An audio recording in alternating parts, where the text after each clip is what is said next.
This is Chris K with your Modelfit Workout B, Block 1. For our first exercise in Block 1, we have our core circuit. Alright, and for this month we're going to start to incorporate some higher intensity exercises. We're going to start with an exercise called a reverse crunch. Alright, it's a great exercise to tone the lower abs. What I want you to think about doing, find yourself a wall, press into that wall, get your abs tight, or secure yourself against the wall, because what we're actually going to do, start by just generating as much tension as possible. Press the feet together, feel those lower abs tighten, get everything against the floor.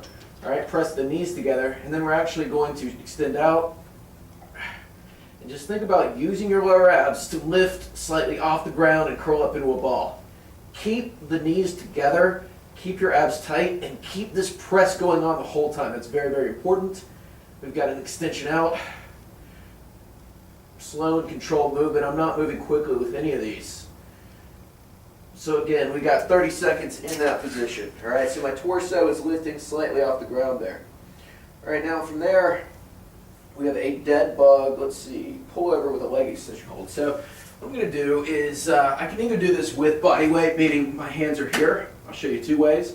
So that would look something like this. I'm going to press my hands together. Last phase, we had our hands on our low back this time. I'm going to press my hands together, get long, and then just press my feet out and come back in. Okay, so pretty similar. I'm pressing my knees together, feet together, generating tension. To make this a little bit harder, we can also hold a stability ball or even a weight behind us.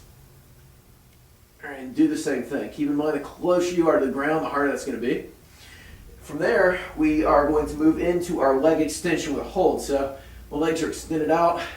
I'm just pulling over, just like that. All right, we're going to finish up with, let me make sure here, pull over with kick out. So pull over, pull it over, kick it out. Pull it over, kick it out. If you want to spice that up a little bit, you can extend your legs out farther and get kind of a double kick out going on, so you actually pull over with the legs extended.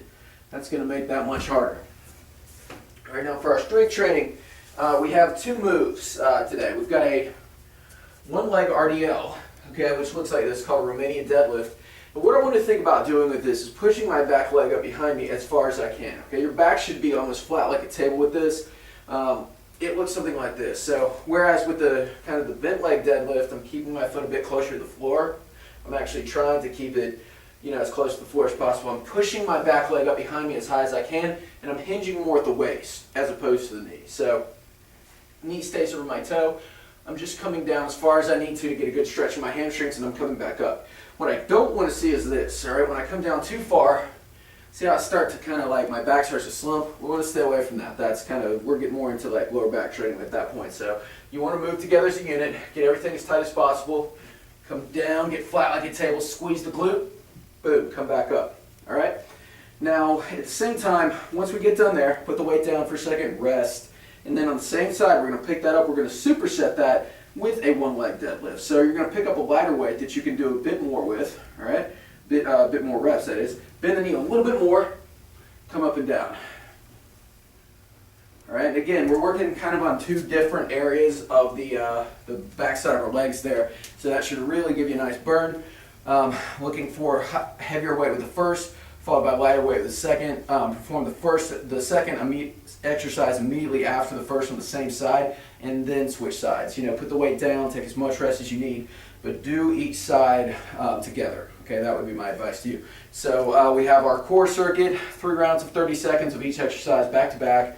Then we have our 2 strength moves there, 3 rounds of that with our with the prescribed rep ranges, and that's your block 1.